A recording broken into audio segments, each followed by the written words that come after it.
11 ఏళ్ల తర్వాత వినిపిస్తుందా నా వాయిస్? సభకు నమస్కారం. 11 ఏళ్ల నుంచి మాట్లాడుతూనే ఉన్నాం. కొంతమంది మాట్లాడలేదు. ఆ కొంతమంది ఆ వైపు ఉన్నారు. 2 గట్లు ఉన్నాయి. ఒకటి ఆ గట్టును ఉంటావా, ఇంకోటి ఈ గట్టును ఉంటావా. ఈ గట్టున తక్కువ మంది ఉన్నారు, ఆ గట్టున చాలా మెజారిటీ వాళ్ళు ఉన్నారు. అయితే పాపం కొందరు ఆ గట్టున భంగపడి వచ్చి మళ్ళీ ఇప్పుడు కూడా బాధపడుతున్న వాళ్ళు ఉన్నారు. ఈ గట్టున చేరిండ్రు. అయితే 10 ఏళ్ల నుంచి మాట్లాడుతూనే ఉన్నాం. బతుకమ్మ గురించి మాట్లాడినాం.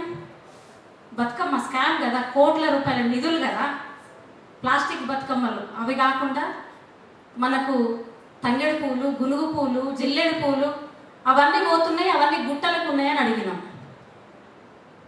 గుట్టలు, ఒక్క గుట్ట లేకుండా పోయినటువంటి సందర్భం. 70 ఏళ్ళ నుంచి ఆంధ్రలో ఉన్నప్పుడు కూడా ఆ గుట్టలన్నీ పోలే.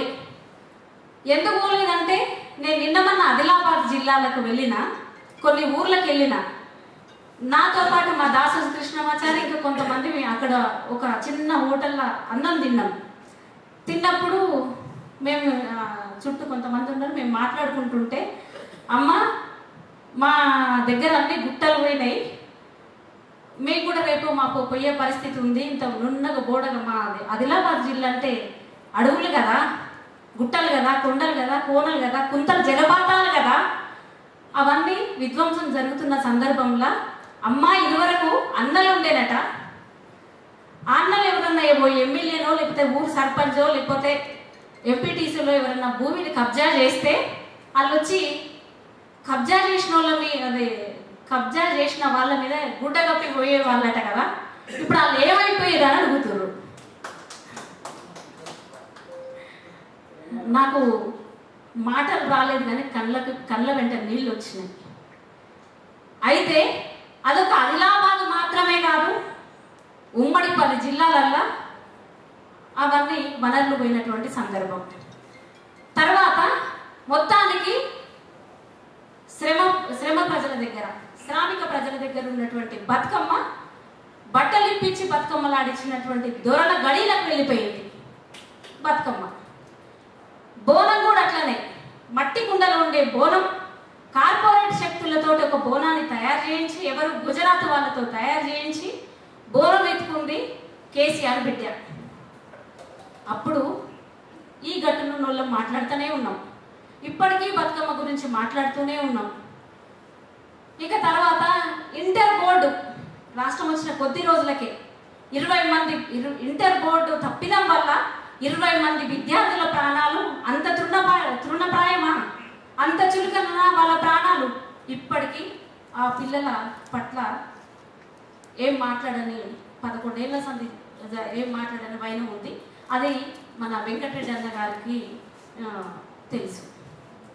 ఇంకా కాళేశ్వరం ప్రాజెక్ట్ ఏటీఎం కదా, అది వాళ్ళు ఇప్పుడు అసెంబ్లీలో ఏం చర్చలు జరగాలి, అవి ఏంది, ప్రజలకు ఏం కావాలి, ఉద్యోగులకు ఏం కావాలి, చేతి వృత్తుల వాళ్ళకి ఏం కావాలి, మాదిగలకి ఏం కావాలి, మాలలకి ఏం కావాలి, సంచార జాతులకి ఏం కావాలి.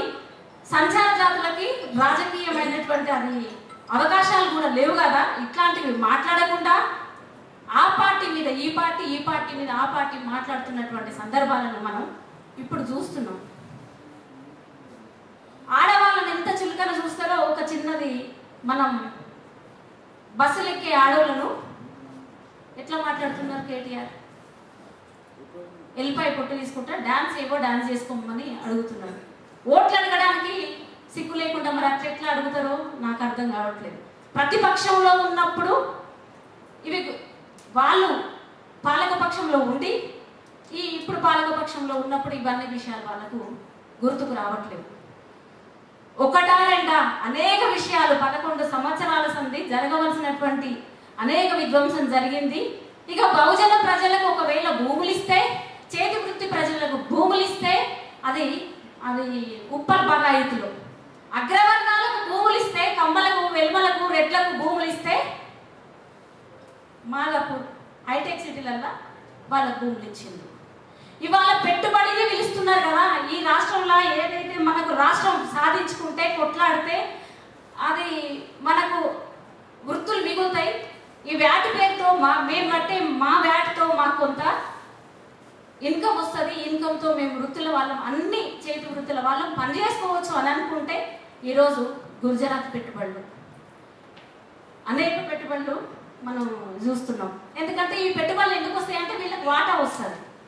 వీళ్ళకి తర్వాత ఈడబ్ల్యూఎస్ సప్పుడు కాకుండా వచ్చింది. ఈడబ్ల్యూఎస్ వాళ్ళు ఏ రోడ్ల మీదకి రాలేదు, ఏ పోరాటాలు చేయలేదు. తర్వాత ఎకనామికల్ వీకర్ సెక్షన్స్ అని 10% రిజర్వేషన్ పొందుతున్న వాళ్ళు. మరి మేము బహుజన ప్రజలు మేమేం చేయాలి? ఎంతకాలం ఉద్యమాలైనా ఈ విషయం పైన మేధావులు కూడా మాట్లాడవలసినటువంటి అవసరం ఉండే, అది మాట్లాడవలసి ఉండే. దాని గురించి మాట్లాడరు. ఎందుకంటే కొంతమంది ఆ ఘటనలో ఉన్న వాళ్ళల్లా మా ఈరోజు ప్రోగ్రాం వికృతికర్తలలో మా స్కై అన్న కూడా ఒకరు. అయితే మేమిద్దరం ఇట్లా ముఖాముఖి చాలా తక్కువనే మాట్లాడుకున్నా. ఫేస్బుక్లో అన్న రాసిండు, బుక్ బ్రహ్మ అని ఒకటి వేదిక వచ్చింది. అయితే ఆ బుక్ బ్రహ్మలో ఏంటి ఎవరెవరికి వచ్చినాయి ఇప్పటిదాకా మన సంగిశెట్టి సీన్ అన్న కొంతమంది పేర్లు చెప్పిండు, వాళ్ళకి పిలుపులు వచ్చినాయి. మరి సామాజిక న్యాయం ఏది తెలంగాణలో? బీసీలను ఎక్కడ పోతాం, సాయకులు ఎక్కడ పోతారు, సామాజిక న్యాయం ఏది? సామాజిక న్యాయం అని కొట్లాడినటువంటి తెలంగాణలో ఇక రవీంద్ర భారతి గురించి అయితే చెప్పని అవసరమే లేదు. రవీంద్ర భారతిలో ఇప్పటి వరకు మన సభలే జరగలేదు, ఆంధ్ర వాళ్ళ సభలే జరుగుతున్నాయి. అవి ఎట్లెట్లలో కవి సభలు జరిగితే పైసలు వస్తాయట. అయితే పోక 10 ఏళ్ళ తర్వాత 11వ ఏడున మన బతుకమ్మ చేస్తే విమలకు పిలిస్తే నేను వెళ్తే అక్కడ మాట్లాడినాం. సరే ఏదో ఇంత మనోళ్ళని అన్నాగా అని అనిపించదు. ఎందుకు అది దూరం అనుకొని అదేదో అగ్రహారమైనట్టు, మనమేమో అగ్రహారం వివిధలు ఉన్నట్టే, నిజంగా అది మన ఊరు కాదు, మన వాడకట్టు కాదు అన్నట్టు అనిపించింది. అయినా సరే 11 ఏళ్ళకి అయిపోయింది.